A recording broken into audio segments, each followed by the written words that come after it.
Gandang umaga po sa inyong lahat. Yan nga yung mga kaibigan, samahan niyo po kami ngayon. Kasi ang ano ngayong araw, Sabado. Punta kami doon sa Tagbilaran.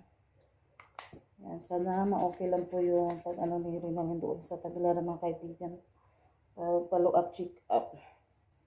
Yan, kabayan niyo po kami Lord. Sana ma-okay lang po yung ano ni check up. Yan, maraming salamat po sa lahat-lahat na sa lahat-lahat na nanonood sa mga vlog namin, sa lahat-lahat na sumusuporta at tumutulong. Yan, punta na po kami ngayon mga kaibigan. Ano na, ang oras ngayon alas 2 kapin.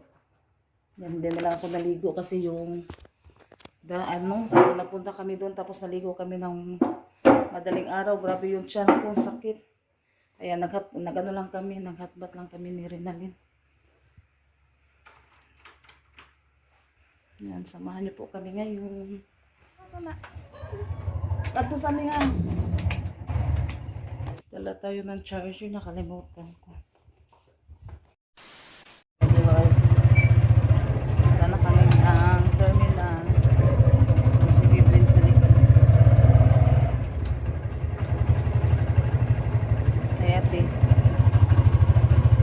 Nandito na kami sa terminal.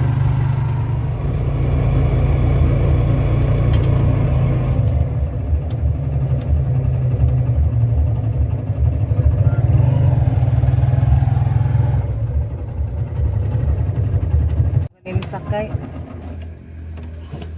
Magkuhan sa plong, pangapi plong.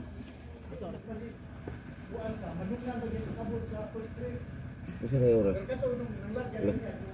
Dugay man ang kuha, alas 3 pa kapin. Wow. Yung percent no, yung Kasi na may oras. alas 3 kapin. Kami ni Junjun. Narisa mi. Mga pisa mi. Ikaw, di ka mo kape? Mga kaibigan, dumating na po sa kami sa Tagbilaran. Sa terminal. Ano naman natin kami? 7:17. Punta na kami agad dun sa hospital para kakuha na kami ng priority line number. Kaya hindi kami magtagal dito sa Tagbilaran. Nandito na po kami. Sumakay na kami sa elevator para papunta po sa 4th floor. Kasi nandun yung clinic sa ANT. Ayun sa rin niya.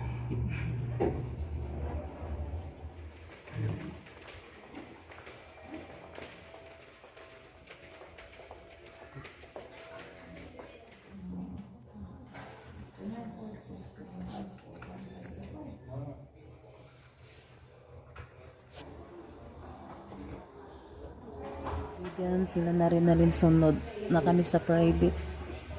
Nagpa-check up ni Rinalyn.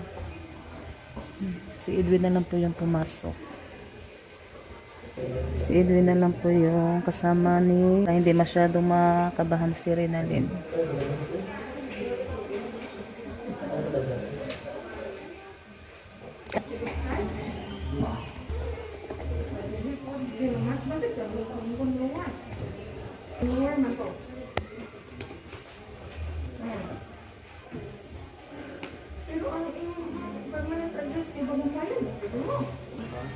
Rinalyn, hindi rin bagay ka muna isunod. Yan, hindi na lang tayo makapasok doon sa loob. Makabawal mag-video doon sa loob mga kaibigan. Kaya dito lang tayo sa labas mag-vlog.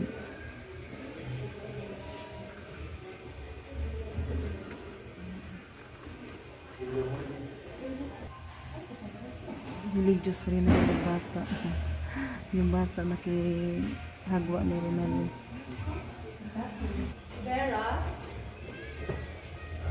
Sila na Rinalyn.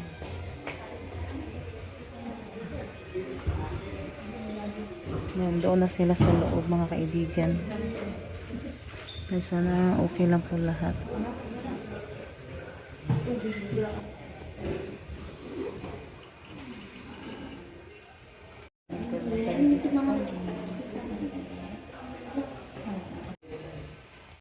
tinignan pala yung ano niya, yung gamot.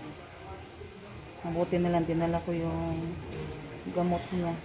Kasi yung bisita niya, nakalimutan ko kung saan na ilagay. Kaya tinignan po sa yung gamot niya, ay yung ininom niya ng gamot.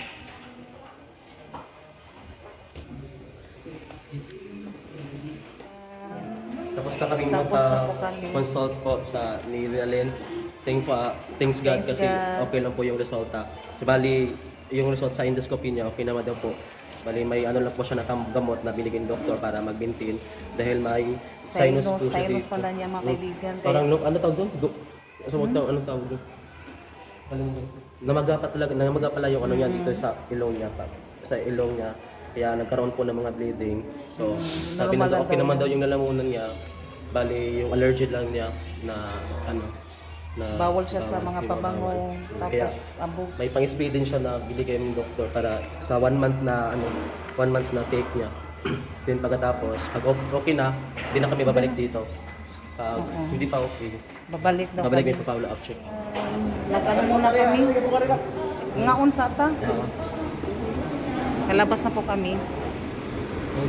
Later. Bigan, kakarating lang po namin. Lumating na po kami sa Ubay. Medyo ano pa yung buhok. Ha? Kisa man tunga ito nagpuan. Diri, uy. Kadad to.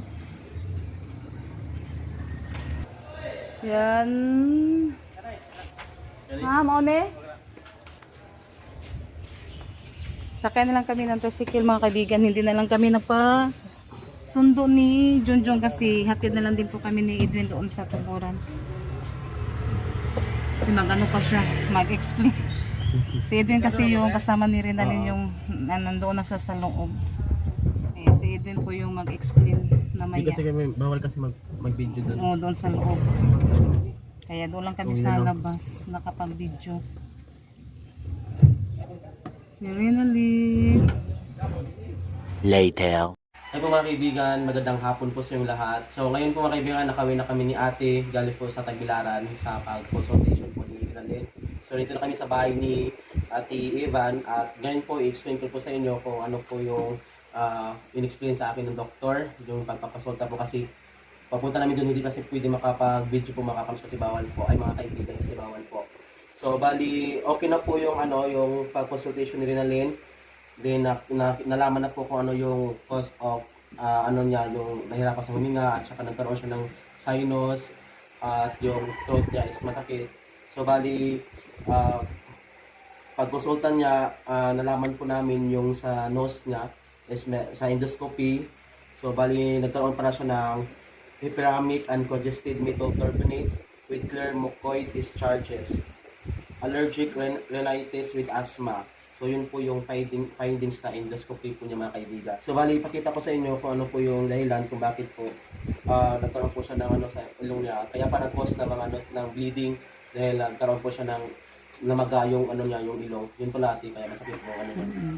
Nahirapan sa niya. So ito po yung endoscopy na findings mga kaibigan. Nakita natin. Yan. Ayan siya mga So, kaibigan. in-explain po sa akin ni Dr. Lazaro, so ayan po mga kaibigan, ito po yung endoscopy findings po niya. So, yan dito na side, dito daw namaga yung niya, yung sa nose niya mga kaibigan. Ito. Yan. At yan. Kaya po pala nagkaroon ng mga bleedings kasi namaga na yung ilong niya mga kaibigan. Kaya ito yung findings niya. So, ang findings niya is allergic rhinitis with asthma. Yun po yung mga allergy niya. Yun pa rin, at nagbigay po ng resita si Doc Lazaro about para sa maintenance niya sa pag-inom ng gamot para po yung nose niya is gumaling po mga kaibigan. So, ito yung maintenance niya. Binigyan po si Rinalyn ng another, yung ininom niya dati. Yun pa rin yung pina-listen niya about dun sa antibiotics. Then, yung sa allergy din niya, ito pa rin, mag-take siya nito ng 2 weeks. 2 weeks continue na. pa din yung take niya ng ganito. Tapos, yung, para sa allergy niya, yung, Di ba naman, Di Azimax, mao ni siya na. Pero iba yung brand ng Azimax niya. Ah, Ito pareha yung ra brand, na oh. siya. Kita mati. Yan, brand to. Mga kaibigan. Ito, bali ito, itong Nepreson, nagbili kami ng binili kami ng 4 na tablet. So bali hatiin daw to para magiging 7 days yung take niya for 1 week to take. Nainahog nagkuan sa to. Mahog na siya 8 days. Sabi niya ipapaubos na daw to ng 8 days, sabi ng doktor. Then itong Moteculos, yung libo sa Teresine, yun po yung para sa allergy din niya. Mag-take din, yun pa rin, mag-take siya ng after dinner. One tablet after dinner. So, continue pa din yun hanggang sa 2 weeks. Then, yung isa, yung nasal spray para sa ilong niya. Para yung, Kumana ka na start to. yung pamaga niya dito is mawala po.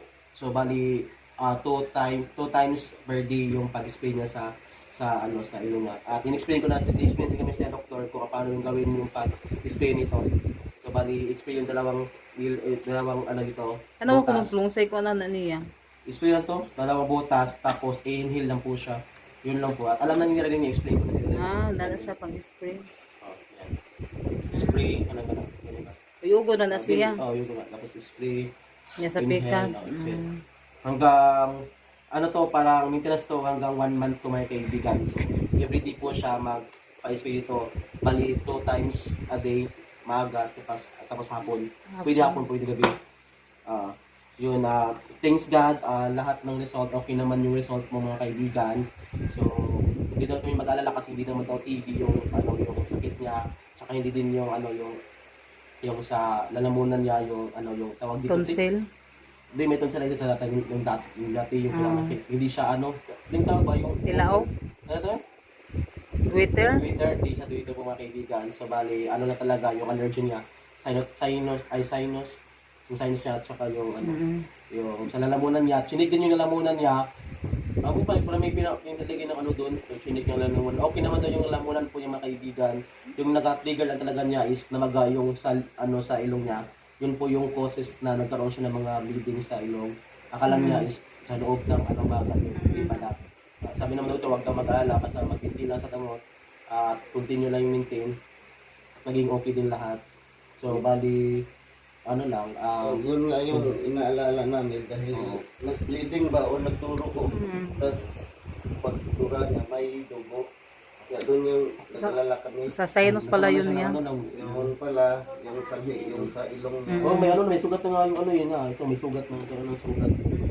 Kaya pala yung niya hindi nawala yung pangatsing niya ba, yung allergy niya. Okay na kasi kampante na po kami at kampante na sa akin na alam na rin yung resulta kung ano yung sakit ni Grinalin. So, bali hindi na, nawala din yung worry and yun, talagang in-explain ko sa atin na minti lang yung gamot, huwag yung ipaputol yung gamot. Ito yung bagong gamot niya, pero same lang para sa antibiotic. Pareha na siya. Tapos hatiin mo tati para Ay man na siya kay tungaon. Kasi dahil kasi yung doktor ika ng antibiotics, Matapang. matapang yung gamot na to. Kaya hatiin na daw to. Then yung allergy ni Lynn, bawal siya sa mga yung mga alikabok, yun, iwasan mo pabango. yung mga mabango na sobrang bango, bawal din niya.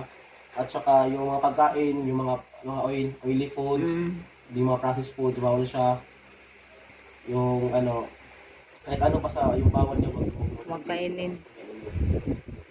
Yun, thank you po mga kaibigan sa sa pag-pray po at Thank okay na you din. so much po sa Panginoon na Continue okay lang lang yung po. yung pag-abot mga kaibigan. Tapos after 1 month, pag okay na, pag wala nang sign off kung saan niya, pwede na siyang hindi na magpapalo up doon check up. Pag meron pa, pag nagkaroon pa siya ng mga sinus, magpapalo up siya pa. Pero sabi naman niya na, continue na gamit. Continue yung Diyos na daw nito. Yan. Isang buwan niya yung niya, gamit para sa ilong. Para maano daw yung, yun? Yung may sa ilong niya. So, kampanya din kami kasi alam na namin kung ano yung findings niya. Thank you po sa inyo mga kaibigan. Thank you so much po sa lahat-lahat. Kasi sa lahat nakakapagod na. kasi mahirap po kasi itong mga kaibigan magkasakit po lalo na pag sa mata, sa ilong, sa baba kasi nga wala pong ENT doctor sa Ubay.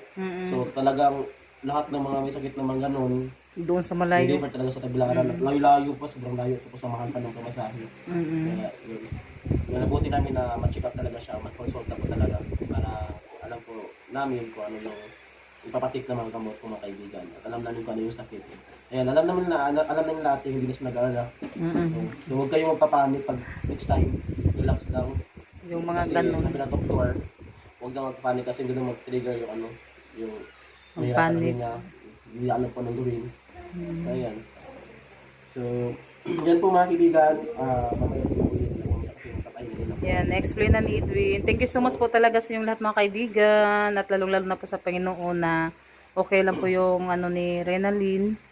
Yan, at lalong-lalo na po kay Edwin. Thank you so much Welcome. sa pag-assist niya kay Renalyn. Salamat din sa inyo. At shout out din sa mga babae na kaibigan. Thank you so much. Shout out po. Thank you po.